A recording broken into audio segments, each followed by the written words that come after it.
Di Makassar terjadi kerusuhan, di Medan terjadi kerusuhan, di Palembang terjadi kerusuhan, hampir di Surabaya hampir merata seperti itu. Kesimpulannya adalah masa lalu itu lebih baik daripada yang saat ini. Lantas kenapa sekarang orang diam-diam aja gitu, Bang? Ya, inilah yang jadi dilema kita. Apakah kita ini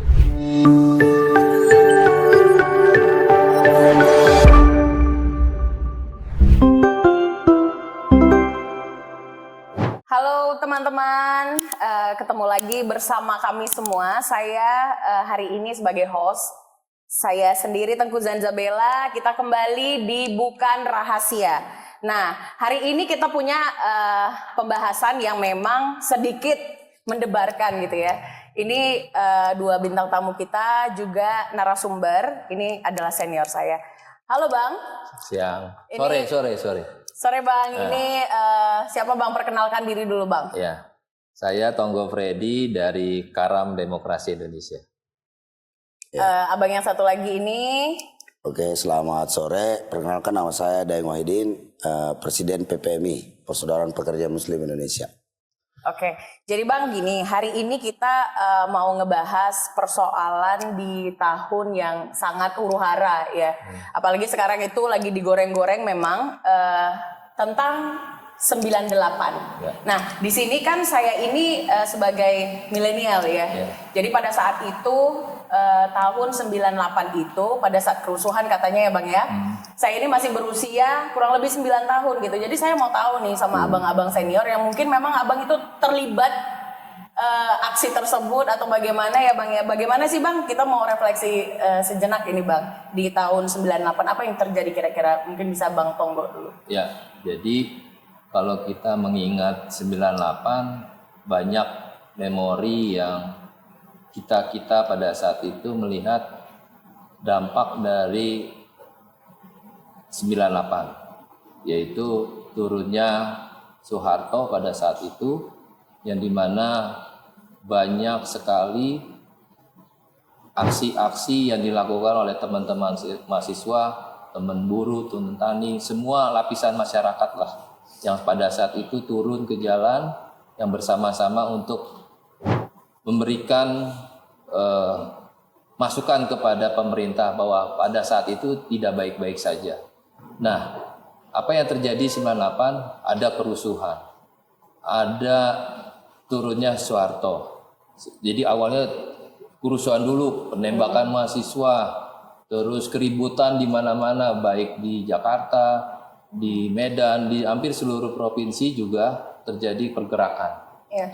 Nah, kalau dibilang apakah mencekam? Ya mencekam, terutama di Jakarta karena ada huru-hara, ada kerusuhan, ada pemerkosaan dan segala macam. Oke. Jadi itu langsung 98 itu bersamaan kerusuhan tersebut atau sebelum-sebelumnya? Ya, sebelum-sebelumnya. Jadi semuanya itu dari selama bulan Mei lah puncaknya ya. Iya. Ada yang tanggal dari 12, 13 sampai pada akhirnya itu ada kerusuhan di 13 sampai 15 dan pada posisi saat itu pemerintahan pada saat itu zaman rezim Soeharto akhirnya mengundurkan diri tanggal 21.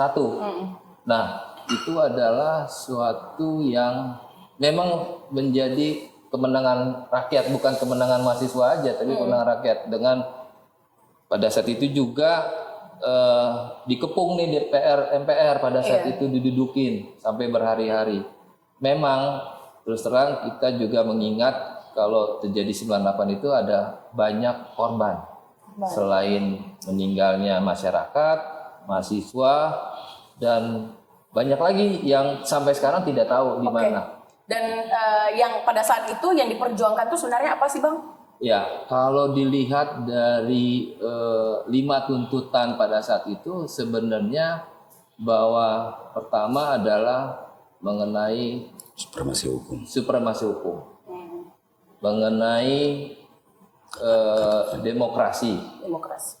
Terus ada di situ juga mengenai otonomi daerah.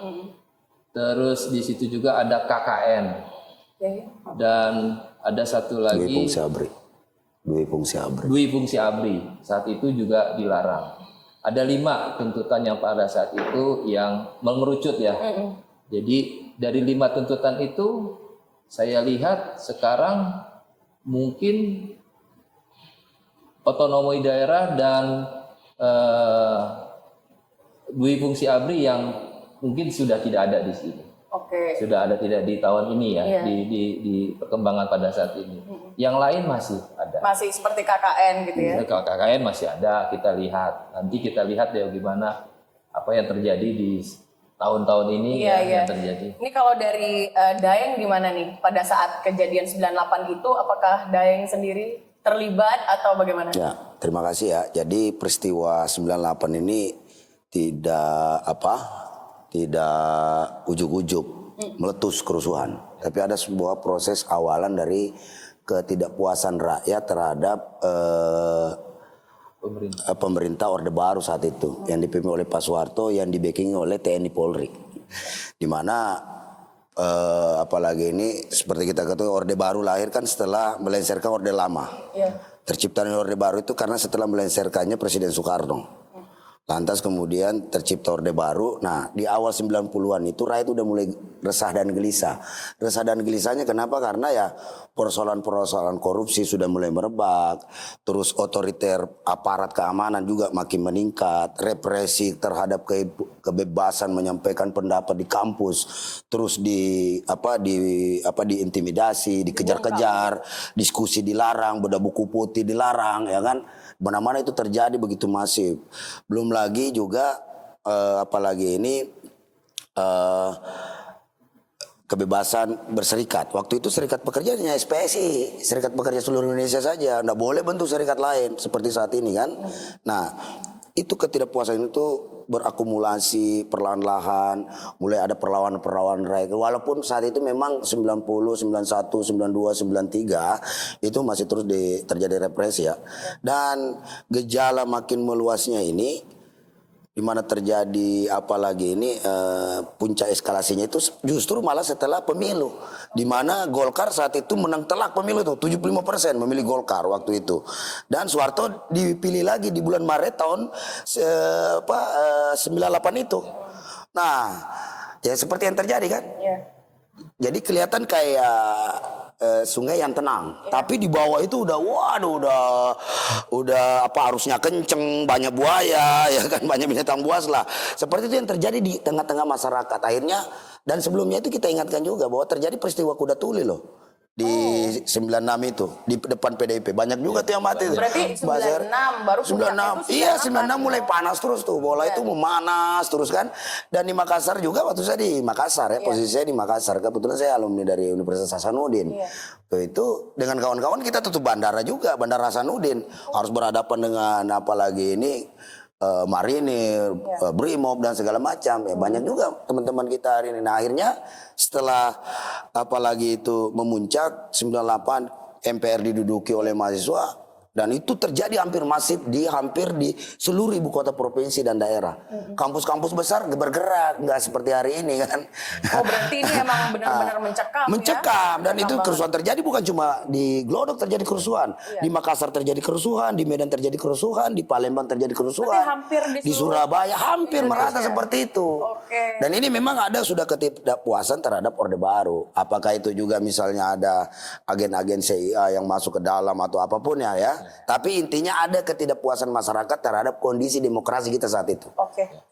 Ini kan kita berbicara tentang masa lalu, saat ini, dan yang akan datang. Iya. Nah, kalau kemarin kan kita sudah tahu tuh dari 96 ada kasus-kasus yang mengerikan sampai puncaknya di 98. Nah, ini memang ada kemiripan ya Bang ya, yang terjadi saat ini gitu loh.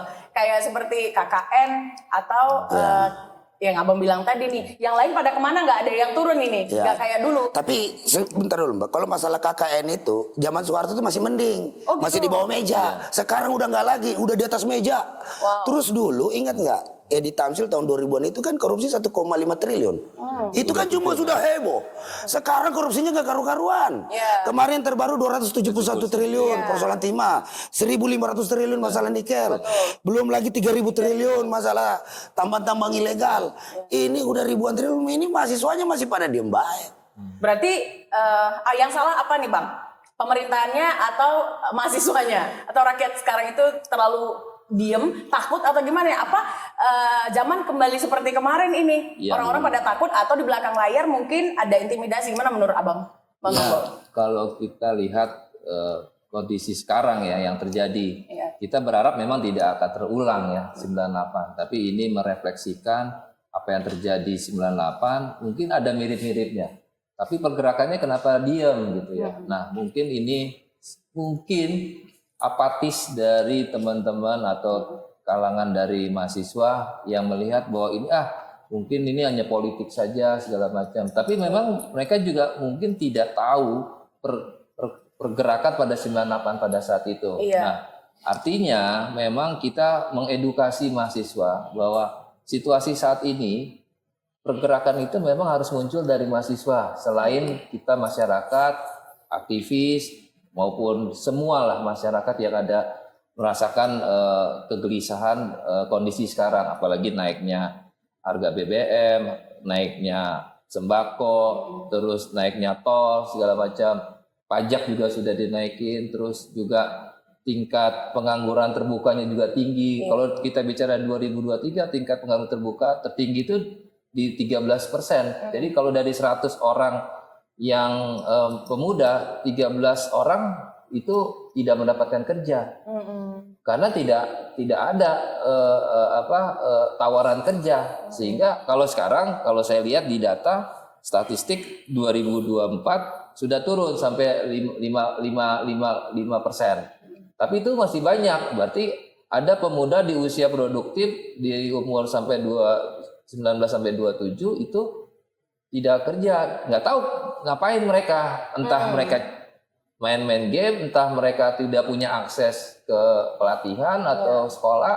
Nah, itu yang menjadi kendala sekarang, sehingga banyak usia muda mahasiswa apatis. Udah ngapain sih turun-turun ke jalan? Nah, yang kita mau kan adalah mereka juga kritis kepada kondisi sekarang, karena itu yang mereka rasakan. Ke depan itu mereka yang akan menjadi pemimpin untuk negeri ini. Betul, kayak yang harusnya mereka bersuara, apalagi ini lagi rame yang UKT ya Bang ya. UKT lagi. Gimana kalau Bang Day? Kalau saya melihat ada kemiripan situasi yang terjadi 98 dengan saat ini. Cuma ada yang juga terlalu kebablasan melampaui daripada kejadian 98 sendiri perilaku pejabat saat itu. Jadi gerakan rakyat ini kan sebenarnya gini. Kalau tahun 98 itu bukan hanya sekedar peristiwa politik, tapi ada peristiwa ekonomi yang terjadi situ. Di mana dolar itu kan sampai 20.000 tuh. Dari 2.000 waktu itu dolar menjadi 20.000. Dari 2.000 ke 20.000 itu naik 10 kali lipat. Nah, setelah itu terjadi krisis ekonomi, harga melambung tinggi segala macam, orang kan makin susah. Nah, hari ini kalau kita bicara data yang dirilis terakhir oleh Bank Dunia, jumlah rakyat miskin Indonesia itu meningkat menjadi 168 juta. Saat ini jadi udah lebih dari setengahnya rakyat Indonesia ini ya kan menjadi miskin 160 juta. Nah, sekarang bicara revolusi mentalnya Jokowi berhasil atau tidak? Buktinya kan tidak berhasil. Kalau revolusi mental berhasil, artinya itu kemiskinan makin berkurang. Ini justru bertambah. Pengangguran juga makin berkurang. Ini malah 10 juta lapangan kerja tidak terbukti. Terbukti cuma 3. Satu, Kaisang jadi wakil presiden, Kaisang jadi ketua umum partai politik, Bobi Nasution jadi wali kota, Gibran jadi wakil presiden. Jadi hanya belum lagi menantu-menantunya. Belum tambah lagi itu aja yang lowongan kerja yang dia bisa ciptakan kepada 3 anak dan menantunya Jokowi. Jadi masih kurang 9.999.997 lapangan kerja yang harus diciptakan oleh Jokowi. Jadi lagi-lagi revolusi mental itu hanya sekedar wacana. Intinya isinya itu adalah justru malah menurut saya kebohongan Jokowi yang harus dilawan oleh rakyat hari ini. Nah, kembali kepada tadi kemiripan dari peristiwa kemarin, hari ini kan dolar juga nggak turun-turun nih dari 16.000. Ya, saya sih berharap ya biar cepat aja, ya kan. Nah, kemudian krisis politik udah mulai terjadi di sebelum pemilu. Di mana di situ ada cawe-cawe presiden, belum lagi intimidasi terhadap putusan MK yang kontroversial nomor 90 itu yang akhirnya melahirkan anak haram konstitusi gitu kan. Nah, belum lagi setelah itu apalagi ini ada skandal bansos 560 triliun. Katanya dulu belum lagi kemarin putusan MK yang menolak permohonan daripada paslon 0103. Kita tidak berbicara paslon 0103 di sini, tetapi fakta-fakta yang terjadi bahwa memang oleh rejim Jokowi proses demokrasi ini udah berhasil diamputasi, dikerdilkan dan dihancurkan. Dan itu jelas mengkhianati cita-cita reformasi. Berarti ini masalah kesalahan dari kepemimpinan, Bang? Ya iya udah otomatis. Demokrasi yang rusak siapa? Ya pemimpin hari ini. Korupsi, emang yang melakukan korupsi siapa? Nggak mungkin rakyat. Korupsi itu adalah merampok uang negara. Yang bisa merampok uang negara adalah para penguasa. Siapa penguasa? Yang antek-anteknya. Ini yang saya bilang tadi, ribuan triliun, ya kan, dana kita yang harusnya disubsidi buat teman-teman adik-adik mahasiswa supaya bisa kuliah gratis. Yang malah UKT-nya malah jadi tambah mahal 58 juta. Nah 58 juta otomatis kami ini kaum buruh. Gaji tertinggi itu MPDKI cuma 5 juta. Nah bayar UKT dalam setahun 58 juta. Uang dari mana? Gaji sebulan kali 12 bulan dalam setahun itu 60 juta. Wah, parah. Jadi memang rejim Jokowi ini hanya sengaja menciptakan kebodohan bagi seluruh Indonesia. Dan dia gagal menjalankan amanah konstitusi, yaitu mencerdaskan kehidupan bangsa. Ini rakyat harus lawan. Bahwa jelas kita nggak usah nahan narasi-narasi ini memang. Jadi kalau misalnya kita mau membandingkan masa lalu dengan yang saat ini. Lebih parah saat ini. Lebih sadis. Kalau dari Bang Tonggo gimana? Kalau yang saat ini sebelum kita bicara apa yang akan terjadi nanti? Ya, memang apa yang diutarakan Bang Daeng ini ya itu yang terjadi. Fakta. Jadi kita nggak bisa juga menafikan atau denial akan kondisi di lapangan, kondisi saat ini. Ya yang terjadi memang intimidasi, penyalahgunaan wewenang dengan bansos dan segala macam turunannya, terus dengan keputusan MK dan segala dampaknya itu memang membuat kita tidak tahu lagi arah tujuan negara ini seperti apa. Yang dibilang tadi disinggung revolusi mental, revolusi akhlak juga. Nah itu sebenarnya mental, etika itu semua ada di mana? Ada di akhlak kah atau ada di mana nih? Nah kita bertanya juga apakah Pak Jokowi saat ini masih berpegang kepada ide-idenya itu gitu loh, dengan menjadikan Indonesia Emas 2045 itu semua akhirnya kalau kita lihat dengan yang sekarang itu hanya wacana yang tidak akan pernah terwujud. Jadi apa yang digambarkan Bang Daeng itulah realita di lapangan. Kalau dulu ingat, dulu juga ada satu tuntutan reformasi 98 itu pengadilan untuk Soeharto. Turunnya Soeharto. Nah, ya kita nggak tahu arahnya kemana ini 2024. Yang mengadili waktu itu rakyat lah ya? Iya, rakyat meminta itu. Walaupun akhirnya memang berproses, tapi pada situ Pak Harto juga sakit ya, akhirnya tidak bisa meneruskan di pengadilan, akhirnya dia mangkat, ya sudah selesai. Tapi kalau misalnya kesimpulannya adalah masa lalu itu lebih baik daripada yang saat ini, lantas kenapa sekarang orang diem-diem aja gitu Bang? Ya inilah yang jadi dilema kita. Apakah kita ini tersirap dengan kondisi sekarang, dengan kalau dibilang baser-baser, ada terus pesonanya Pak Jokowi. Ini ada kesalahan juga ketika kita mempersonifikasikan seseorang bahwa dia adalah baik-baik tapi tidak melihat kenyataannya, tidak mau mengkritik, tidak mau juga mengkritisi apa yang dilakukan. Kita yang salah sebenarnya. Kita ada peran di situ. Tapi balik lagi, hal ini harus menjadi titik awal kita untuk ayo kita kembali untuk lihat secara logika, rasio yang benar bahwa ada banyak permasalahan yang dilakukan oleh rezim Pak Jokowi pada saat ini. Gitu. Iya, kalau kemarin kan tadi ceritanya tuh Pak Jokowi ini sebagai pemimpin cawe-cawe di Pilpres dan Pileg ya. Ini nanti gimana Bang pada saat pilkada ini Bang? Ya pasti metodenya pasti berulang. Karena Jokowi gini, bedanya Pak Jokowi dengan Pak Harto ya. Pak Harto itu tahu diri. Begitu tekanan mahasiswa tinggi, ya kan, ternyata Harmoko waktu itu sebagai ketua umum Partai Golkar berikut merangkap sebagai ketua DPR, kasih janji-janji palsu, gitu kan. Akhirnya pada kan tenang Pak Harto masih dicintai oleh rakyat, ya kan. Nah begitu dilantik di bulan Maret, toto bulan Mei meletus tuh. Tapi Pak Harto tahu diri, lagi-lagi tahu diri, tahu dirinya apa?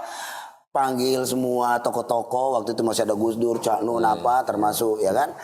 Dan dia menyatakan mengundurkan diri, sehingga kasus itu berhenti di situ, keluarganya tidak tergerus. Lah ini Jokowi udah dituntut mundur, ya kan? Kemarin kan diteriakin tuh, berapa kali aksi kemarin. Mau bahkan sejak undang-undang Omnibus Law dia buat, itu kan orang teriakan buruh mundurkan Jokowi, belum lagi gerakan-gerakan lain. Itu ada yang bilang mundurkan, leserkan, terus tumbangkan, turunkan, ya kan, mundurkan itu. Pak Jokowi ini bukan malahnya tahu diri, malah makin tidak tahu, malah makin terengginas. Terengginasnya mantunya lagi mau diusulin kemarin jadi bupati di Klaten, istrinya Kaisang tuh, ya kan. Kemudian anaknya dikasih bintang jasa, istrinya Bobi Nasution, ya kan. Lah terus jasanya ini si siapa Kahayang itu apa gitu loh. Kalau saya sih memang ada jasanya cuma kasih cucu buat Jokowi. Ya kan. Nah kemudian lagi, ya kan, belum kemarin yang kita rame nih, Wali Kaisang tuh, ya kan, gagal jadi megang gubernur. Katanya kan isunya mau di gubernur DKJ, gitu kan. Tahu-tahu sekarang usulin jadi wali kota Bekasi. Rame lagi, ya kan. Nah terakhir yang baca berita terakhir update hari ini, Gibran ditunjuk sebagai ketua tim pembangunan daerah khusus Jakarta. Lah ini Jokowi ini bukan diingatin, makanya hari ini isu bahwa kolusi, korupsi, nepotisme ini memang harus kembali digaungkan dengan begitu masifnya. Dan mahasiswa sudah menyadari itu. Karena akibat daripada KKN ini, yang pusing mahasiswa sendiri, UKT-nya jadi naik. Kenapa naik? Karena rektornya lahir bukan atas dapat rapat senat, tapi hasil dari kolusi-kolusi pejabat, apalagi rektor-rektor yang mungkin adalah cari muka, jadi tim sukses segala macam, sudah tidak dilihat lagi kapasitas dan kualitasnya, apa dia cocok jadi rektor atau tidak, tapi proses kedekatan dengan kekuasaan. Nah akhirnya seluruh rektor-rektor hari ini semuanya dekat dengan kekuasaan. Jadi mahasiswanya protes UKE, ini yang ngeri nih. Yang kemarin dikritik rektornya mana itu yang di Riau, malah pidanain coba. Dipidanakan, masih dilaporin pelanggaran pakai undang-undang ITE. Ini kan justru kampus hari ini sebagai tempat independen, di mana mahasiswa itu bebas menyampaikan gagasan pendapat. Mereka ini kan para kaum intelektual. Wajar dong mengkritisi sesuatu yang di luar nalar, tidak berlogika, ya kan, membunuh akal sehat. Nah ini kan tugas-tugas mahasiswa, dan kritikan-kritikan mahasiswa ini saya lihat selama ini objektif gitu loh. Sesuai dengan situasi yang terjadi hari ini, di mana peristiwa korupsi makin merajalela, perampasan tanah-tanah rakyat merebak di mana-mana gitu kan. Tambang ilegal dimiliki oleh oligarki kekuasaan hari ini, belum juga oknum-oknum pejabat terlibat di situ. Kementerian nggak ada yang beres, ya kan? Jadi sudah terlalu banyak problem-problem bangsa ini yang diciptakan oleh Pak Jokowi. Lantas kemudian dia gunakan buzzer. Buzzernya itu adalah membuat hasil survei katanya 80% lebih yang masih cinta puas dengan kinerja Jokowi. Ini logika dari mana? Tiap hari orang demo lawan Jokowi. Undang-undangnya, undang-undang Omnibus Law, undang-undang Minerba, undang-undang IKN, undang-undang revisi undang-undang korupsi, undang KPK, undang-undang pemilu, kemarin revisi undang-undang MK, belum lagi nih revisi undang-undang kementerian, nama lagi. Ini kan kacau balau ini Republik gara-gara Jokowi ini salah dalam hal tata kelola negara. Gitu. Terus puasnya 80% dari mana? Ya kan, justru menurut saya ini hal yang terbalik. Karena yang meminta hak angket kemarin 62%. Kalau minta hak angket berarti kan tidak puas dong dengan kinerja Jokowi dalam menyelenggarakan pemilu. 62% yang minta. Survei Kompas. Loh kalau bicara, berarti ini kan 62 tidak puas dong dengan hasil pemilu hari ini yang penuh banyak kecurangan. Walau terlepas itu putusan MK sudah terjadi ya. Ya sudahlah, itu urusan politisi lah. Kita kan we are not politician. Ya kan? Nah, kita ini kan hanya ingin bergerak sesuai dengan hati nurani kita, ya kan? Sesuai dengan aspirasi masyarakat, sesuai dengan keluhan-keluhan masyarakat. Ini yang kita iniin. Jadi kalau dilihat dari abang-abang senior senior ini kan memang saksi dari kerusuhan 98 itu ya Bang ya. Nah kalau memang ini saat ini lebih kejam daripada zamannya Pak Soeharto, kenapa yang digaung-gaungkan di masyarakat itu orde baru kejam? Kenapa mereka kayak buta tuli sekali dengan yang sekarang ini gitu? Kira-kira apa yang dilakukan zaman Pak Jokowi ini yang tidak dilakukan di zaman Pak Soeharto Bang? Atau begitu juga kebaliknya Bang Tonggo? Ya, jadi memang situasi karena ya ini ya dulu informasi itu terbatas ya. Jadi sekarang informasi terbuka, apalagi dengan buzzer sehingga bisa meredam persepsi masyarakat pada saat ini. Kejadian 98 sama sekarang memang kita tidak mau itu terjadi, apalagi kerusuhan, ada pemerkosaan segala macam lah, yang jelek-jeleknya ya. Yang jelek-jeleknya kita nggak mau. Tapi yang kita mau yang positifnya, artinya apa? Ayo rakyat bergerak, mahasiswa bergerak, aktivis bergerak, kalangan buruh, kalangan tani, dosen, mahasiswa, semua itu terlibat dalam mengkritisi pemerintahan pada saat itu. Nah, hal-hal positif itu yang kita mau ambil supaya ini terjadi di 2024 ini. Nah, tadi kan berarti akan ada aksi nggak Bang kira-kira ya, Bang? Kalau aksi pasti. Jadi kita melihat tanggal 21 kan ada kan yang ke-26 ya. Iya. Kalau yang ke-26 jadi kita akan bikin aksi itu di Patung Kuda, dengan tema kita adalah panggung revolusi akhlak. Oke. Jadi di situ ada mental, di situ ada etika. Jadi akhlak disitulah kita masukin. Nah akhlak ini terus terang ini milik semua masyarakat. Akhlaknya di mana nih? Akhlak yang kita maksud adalah kepemimpin gitu. Siapa pemimpin yang sekarang? Apakah berakhlak atau tidak? Nah, itu yang kita mau bahwa situasi ini ada revolusi. Betul.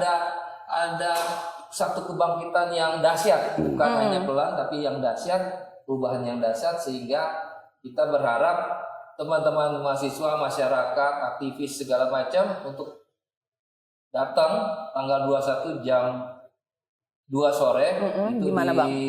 Kita titik kumpulnya di Sarina, tapi kita aksinya di Patung Kuda. Ini khusus aktivis laki-laki aja atau boleh ibu-ibu perempuan kayak saya ini Bang? Saya boleh nih, dong. kayaknya Siapa aja kalau melihat boleh. cerita dari yang tadi tuh saya sebagai wanita juga ya harus turun kayaknya. Kebetulan Sansa. Jadi untuk saat ini yang memimpin pada saat aksi itu teman-teman ibu-ibu, perempuan semua. Ada 5-6 orang yang sudah kita tunjuk yang akan memimpin aksi itu.